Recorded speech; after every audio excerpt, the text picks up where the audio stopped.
pop, lock, and rock them. Today we're going to be talking about Rok Theory and how we can apply it to Tough Nut and make these Tough Nut decks a little bit more consistent. This video comes from me enjoying this deck a little bit too much. I just want to share with y'all how I feel the deck should be made and my theory behind it. There won't be a deck list in the video. We'll have one down in the description you can check out. But from here, I'm just going to tell you how the deck works, and you can make your own adjustments based on cards you see in the video or other cards that you think I might have missed. First off, we have what Tough Nut does, and this is very important just to understand all the minutia of how he works. Tough Nut allows us to pitch the top card of our deck, and if it has 6 or more power, we get cheered, and in being cheered, we get to create a toughness token. For this ability, since it is strong and does allow us to use one of the strongest weapons in the game more reliably, we only have 3 intellect. So we have less defensive power by default, but we have more offensive power just in our weapon alone. Rok allows us to go through and swing 7 for 3 resources, which is some of the biggest damage you can get out of weapon in the game. And that damage cannot be prevented, but it comes with this nasty downside of you can have a card in your hand when you go to activate the Rok to swing it. Now, for our Rock'em Sock'em Brute, the deck that I've been playing with a lot has not had a majority blue. I know there's a list floating around out there where it's mostly blue, if not all blue 3 blocks, where they block 9, send 7 every turn, and they just say, hey, can you get over this?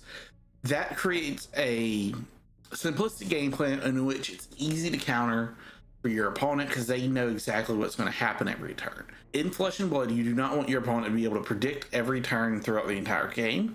You need to have aggressive turns and turns where you pull back a little bit, create an ebb and flow to allow the game to actually be played. So we want reliability along with power spikes. So in my version of the deck, majority of it is actually yellow with a hefty chunk being blue, and then some reds to help fill in some gaps where there's gaps in the game. Talking about 6s, majority of my deck will have 6 power or more. Majority of my blues that I run in my deck, because I'm greedy and I run all the blue 6s they give me.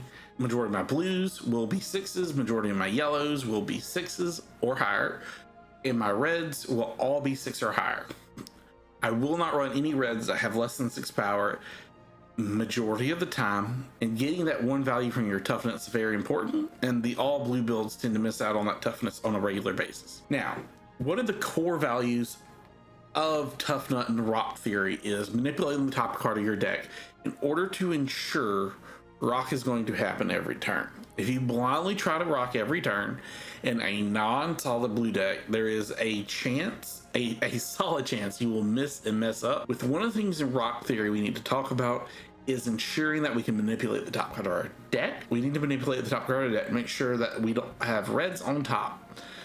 How we do this is with smash ups. Now, for those of you who don't know, Smash Up is not a new mechanic, not a new keyword, but a new type of clashing. There are 2 Smash Up cards. They both do the same thing. One gives you toughness, one gives you vigor. When you block with them, you clash with your opponent. If you win, you get whatever you clash over, either a toughness or a vigor. And then you get to put that card on the bottom of your deck if you wish. Your opponent does not get to do this. Tough Smash Up is played in Pleiades, especially on the Fatigues. Vigorous Smash Up, you will see it in KO. You'll probably see it in Rhinar. They're both really good cards, and we have access to both of them, so why not play them? Song of Sinew lets you dig 4 deep in your deck. You gain power equal to the number of 6s. Majority of your deck is 6s. On average, you're going to see 3 power from this card, if not 4, and you get to pick a blue and put it on top. Song of Sinew is one of the best ways of guaranteeing a blue on top of your deck, aside from Visit the Boneyard. Visit the Boneyard here allows us to go through our graveyard, put a card from there on top of our deck that has 6 or more power, and we create a vigor. So we can do this at the end of our opponent's turn, get a blue 6, put it on top, swing Rok for 8. So it's a 2-card 8, because if you consider the pitching off of Tough Nut to be 1 card. This card's really good at baiting out codexes or cards that vanish from hand. Tough Nut's really resilient in that manner. Now, other notable mentions are cards that opt. Opting is really good in Tough Nut because it helps you predict what's going to be on top of your deck. Any opting in Tough Nut is essentially setting up the 4th card in your hand, pitch it, to ensure that you get Rok off every turn. So our strategy is manipulate the deck, Tough Nut, Rock. Do it over and over and over again. Now, the last strategy you have besides manipulating the top part of your deck is over pitching. So there's a couple different ways of over pitching, and there's a couple different cards that let you do this in different methods. The first method is cards with Go Again, which is Zealous Belting, Buckwild, and Jaws of Victory. These are all really good cards, and they all cost 2. So if you pitch 1 blue, you have 1 floating, and then you can continue on with your turn by pitching Tough Nut and then swinging Rock. Because if you hit a yellow with that 1 floating, you still have 3 resources to swing Rock. Alternatively, you have the Scabskins route, where you have a 2-cost card, you Scabskins for the action point, and you try to keep going. There are occasionally turns where you build up vigor, and you can do Jaws of Victory into Command and Conquer into a Rock. It is possible. It is hard to set up. You do have to take the brunt of your opponent's damage that turn, but those turns can be devastating for your opponent because you're swinging almost 20 damage. You only have to roll a 4 or 5 on your Scabskins. If you roll a 6, even better. It's golden. Try it out. All right, and that's going to do it for today's video, guys. Thank y'all for joining us. Again, go down into the description of the video. Check out that deck. It's going to be a starter deck. It's going to try to avoid expensive cards, so you can just buy it, have it for CC. Because Rock is majestic, and we can't get that in Silver Age yet.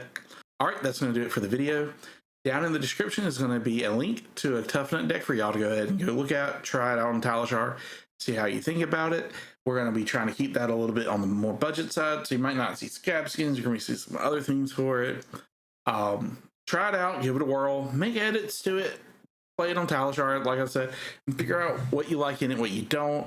Come back here and let us know what you think makes Tough Nut actually work, and where he's good in this meta, and where do you think he can improve in the future. Thank y'all.